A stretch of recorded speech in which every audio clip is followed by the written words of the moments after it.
Halo, masih bersama saya Alyam Bara dalam MA 1101 Matematika 1A. Pada kesempatan kali ini kita akan membahas tentang teorema dasar kalkulus yang pertama. Apakah itu? Mari kita saksikan bersama-sama. Oke, pertama kita akan tinjau apakah itu fungsi akumulasi. Jadi misalkan kita punya suatu fungsi fx yang kontinu pada selang tertutup A sampai B. Kemudian kita buat grafiknya, lebih seperti ini. Ya. Nah, maka daerah yang diarsir ini apa? Dia menyatakan besarnya integral tentu dari fx dari A sampai B. Seperti ini. Nah, sekarang kalau kita lihat bahwa kalau si B-nya ini kita ubah-ubah, bisa kita gerakan ke arah kiri atau kita bisa gerakan ke arah kanan, maka kita juga punya suatu ekspresi integral tentu yang menyatakan luas daerah yang baru. Yakni luas ketika si B-nya ini berubah menjadi titik yang lain. Oke, nah ini misalkan ketika B-nya kita geser ke kanan. Ya. Nah sekarang si titik yang di sebelah kanannya B itu kita akan beri nama sebagai titik variabel X yang bisa bergerak-gerak di sepanjang sumbu X. Ya. Jadi si X-nya ini bisa di sebelah kanannya B, bisa juga di sebelah kirinya B. Nah, sekarang si luas daerah yang diarsir ini apa? Dia bisa kita nyatakan dengan integral tentu dari A sampai X, ft dt. Nah, si fungsi ini kita definisikan sebagai fungsi akumulasi. Jadi, saya ulangi lagi, si fungsi Lx ini kita definisikan sebagai fungsi akumulasi dari fx. Kita mengakumulasikan fx mulai dari x-nya sama dengan A sampai suatu titik tertentu. Ya. Nah, sebagaimana halnya kalau kita punya fungsi, ya kita tertarik untuk mengetahui seberapa cepat laju perubahan fungsi ini. Nah, demikian juga dengan fungsi Lx ini. Kita ingin tahu seberapa cepat sih si Lx ini berubah. Ya, seberapa cepat fungsi Lx berubah. Nah, kalau kita ingat lagi, si laju perubahan nilai fungsi itu dinyatakan dengan turunan. Ya. Jadi dalam hal ini sama saja kita mempertanyakan apa sih L aksen X. Nah, menurut definisi turunan, L aksen X itu adalah limit dari selisih nilai L ketika X-nya berubah dari X menjadi X tambah delta X. Kemudian, si selisih tersebut dibagi dengan delta X dan delta X-nya kita buat menuju 0. Jika limit ini ada, maka itulah besar laju perubahan si fungsi Lx di titik X. Nah, sekarang kita lihat secara geometris, ini tuh menghitung apa sebetulnya? Ya, kita gambar lagi yang tadi. Ini misalkan luas daerah yang biru ini adalah fungsi akumulasi dari A sampai X. Berarti si yang biru ini adalah Lx. Sedangkan luas daerah di bawah kurva mulai dari A sampai X tambah delta X itu adalah L dari X tambah delta X. Sehingga si selisih ini apa? Si selisih antara Lx tambah delta X dengan Lx ini adalah daerah yang berwarna pink pucat itu. Ya. Oke, nah si daerah yang berwarna pink pucat itu akan kita taksir dengan sebuah persegi panjang. Sebuah persegi panjang yang tingginya fx. Kalau kita lihat secara visual, si persegi panjang yang berwarna hijau ini merupakan taksiran yang cukup baik dari daerah pink berwarna pucat tadi. Ya. Terlebih-lebih kalau kita nanti membuat si delta x-nya menuju 0. Ketika kita buat x ditambah delta x-nya semakin lama semakin mendekati x. Maka hasil taksiran dari daerah yang berwarna pink pucat dengan daerah yang berwarna hijau ini semakin lama akan semakin baik kalau delta x-nya menuju 0. Oke, kita lihat lebih teliti. Ini adalah daerah si pink pucat tadi. Ya. Ini adalah selisih dari Lx tambah delta x dikurangi Lx. Luasan dari A sampai X tambah delta x dikurangi luasan dari A sampai X. Ini sisanya. Nah, si sisanya ini tadi ingin kita hampiri dengan luas persegi panjang. Ini persegi panjang, tingginya fx, lebarnya delta x. Berarti luasnya adalah fx dikali delta x. Berarti tadi secara intuitif kita lihat bahwa luasan ini kurang lebih besarnya sama dengan luasan dari daerah yang hijau.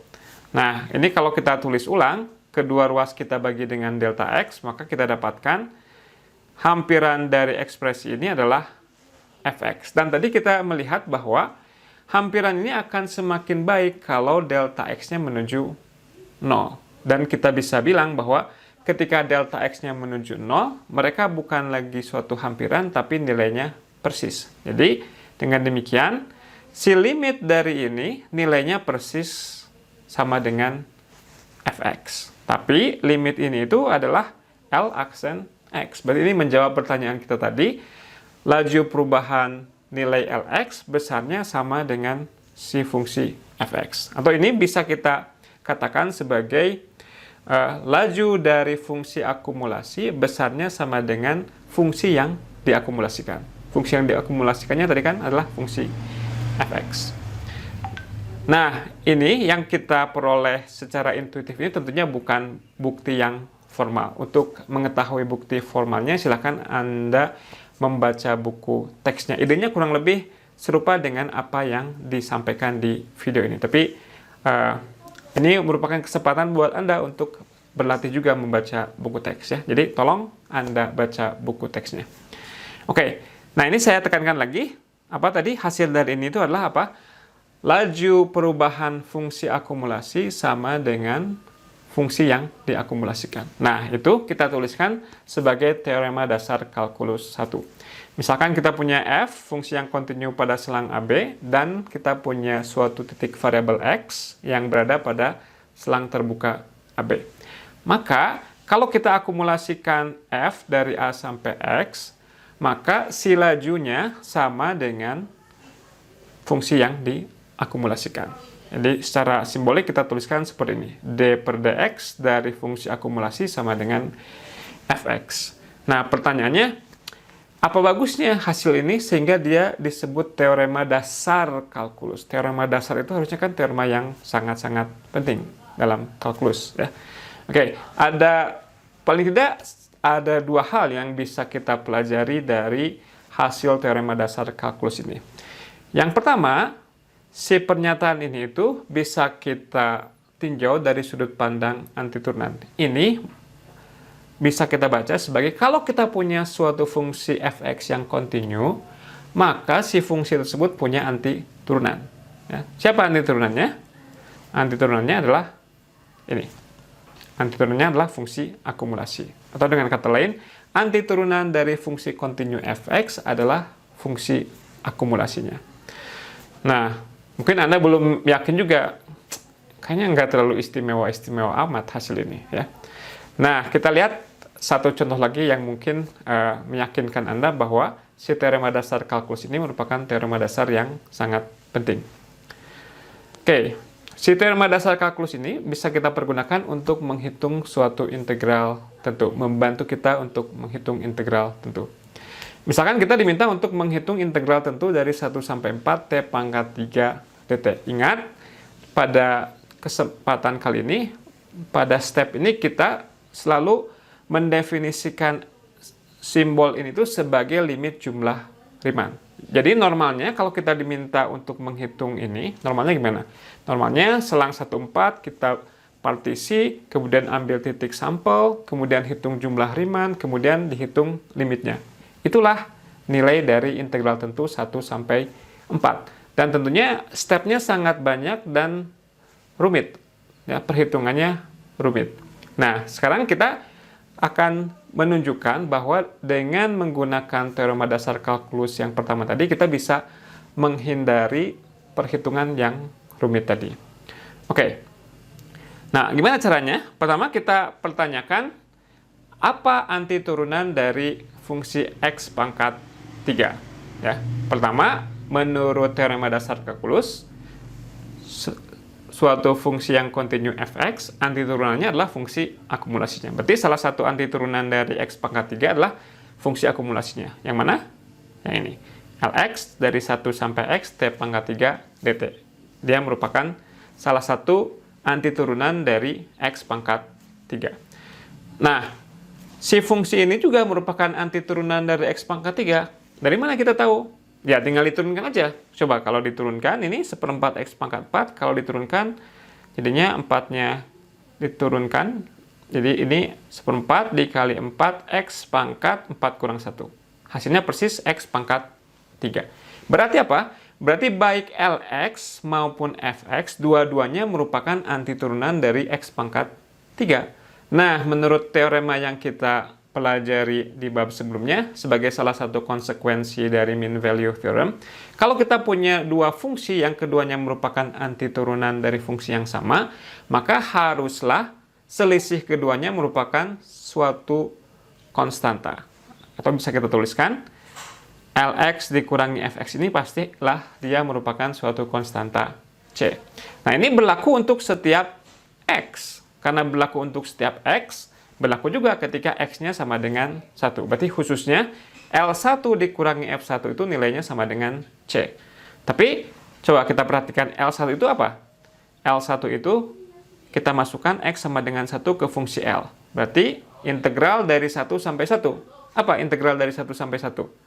Ya, kalau kita tafsirkan secara geometris, itu luas daerah di bawah 1 titik aja. Ya, luasnya 0. Jadi, si L1 bernilai 0. Bagaimana dengan F1? F1 kita substitusikan ke sini, nilainya 1/4. Berarti kita dapatkan 0 dikurang 1/4, hasilnya sama dengan C. Berarti kita tahu nih, si konstantanya itu haruslah bernilai minus 1/4. Dan si minus 1/4 ini bisa kita substitusikan ke C yang ada di sini. Sehingga kita dapatkan, setelah Fx-nya kita pindahkan ke ruas kanan, bahwa Lx itu sama dengan Fx dikurangi 1/4. Nah, sekarang kita kembali lagi memfokuskan tujuan kita. Apa sih sebetulnya yang ingin kita cari? Kita ingin mencari integral dari 1 sampai 4. Nah, kalau dari sudut pandang Lx, si integral dari 1 sampai 4 itu tidak lain adalah L berapa? L4 ya. Karena kalau kita substitusikan X sama dengan 4, ini menjadi integral dari 1 sampai 4. Oke, karena L4 yang ingin kita cari, coba kita substitusikan X sama dengan 4 ke ekspresi yang ini. Jadinya apa? L4 sama dengan F4 dikurangi 1/4. Nah, L4-nya persis adalah integral tentu yang ingin kita cari. F4-nya bisa kita cari juga. Kita tinggal substitusikan X sama dengan 4 ke fungsi F besar. Ini bisa dihitung. Jadinya, si integral 1 sampai 4T pangkat 3 dt-nya adalah 1/4 4 pangkat 4, yakni nilai F4, dikurangi 1/4. Dan kalau disederhanakan, hasilnya adalah 255/4. Jadi bisa kita lihat bahwa ini perhitungannya jauh lebih mudah dibanding perhitungan dengan menggunakan limit jumlah Riemann. Ya. Tapi mungkin Anda bilang, ya ini tapi kan belum sesimpel yang Anda tahu misalkan ketika SMA. Jadi mungkin harap bersabar dulu, nanti pada video selanjutnya setelah ini Anda akan diberikan teorema dasar kalkulus yang kedua, sehingga Anda bisa menghitung integral tentu sebagaimana yang Anda ketahui ketika Anda di SMA. Ya. Oke, berikutnya silakan Anda coba latihan-latihan soal berikut. Yang pertama, Anda diminta untuk menghitung turunan dari fungsi 1 sampai X kuadrat akar 1 tambah T pangkat 4 dt. Ya. Nah, ini sebagai petunjuk, Anda gunakan aturan rantai terhadap LU dengan U-nya sama dengan X kuadrat. Ini kan kalau U-nya sama dengan X kuadrat, maka si fungsi yang ini persis integral dari 1 sampai X kuadrat. Nah, Anda gunakan aturan rantai apa? dl per du dikali du per dx. Ya. Oke, soal yang kedua adalah silakan Anda coba untuk menghitung integral 0 sampai 1 dari 1 tambah T pangkat 4 dt. Mungkin agar Anda bisa mengapresiasi contoh yang tadi, Anda coba dengan dua cara ya. Yang pertama, Anda coba dengan menggunakan limit jumlah Riemann, dan yang kedua adalah Anda coba dengan menggunakan teknik seperti pada contoh di video tadi ya. Oke, demikian perjumpaan kita kali ini. Terima kasih atas perhatiannya. Tetap saksikan video-video matematika 1A dari saya. Terima kasih.